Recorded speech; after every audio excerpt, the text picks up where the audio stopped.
Effectivement, la hausse des coûts de l'énergie va continuer de fragiliser certains pans de l'industrie qui étaient déjà structurellement en difficulté avec les surcapacités chinoises.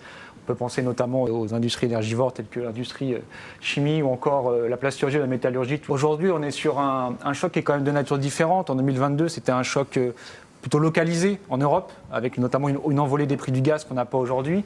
Aujourd'hui, le choc est global et de ce point de vue, la Chine n'est pas épargnée par la hausse des coûts de l'énergie. D'ailleurs, on voit que l'inflation et les prix à la production en Chine remontent. Donc ça tend quand même aussi à atténuer un peu ce risque de ce point de vue-là. Et puis quand même, pour l'Europe, la question, c'est pas seulement les prix de l'énergie, c'est tout simplement la question de la compétitivité structurelle. Et de ce point de vue-là, il y a beaucoup de points d'industrie en Europe qui restent quand même compétitifs. On peut citer notamment le secteur de la pharmaceutique ou encore le secteur aéronautique qui performe bien, notamment en France. Et donc vraiment, la question, encore une fois, pour l'Europe face à la Chine, c'est pas simplement une compétitivité coût, mais c'est une compétitivité structurelle hors coût sur lequel l'innovation prime tout d'abord.